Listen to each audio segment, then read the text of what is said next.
we've talked about the choices that you have when you want to get yourself a spatial data management system in the past. And we basically said there are two choices of either building that yourself with OpenStack like GeoServer, or to get a commercially serviced solution.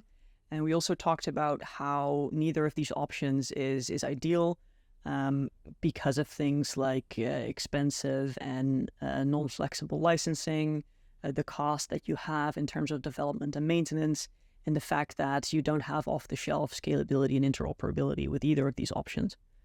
But now I would like to talk about this topic a bit more zoomed out to understand how the spatial data management landscape fits into the broader general data management landscape.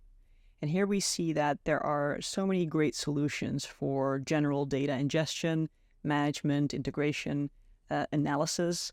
Like think of solutions like Databricks, Snowflake, Greenplum, BigQuery, but also technologies like graph databases, column graph databases, relational databases.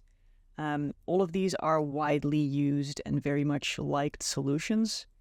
But within this context, spatial data is woefully siloed and can be leveraged in any of these ways, which is something that's important to realize and something that needs to be addressed.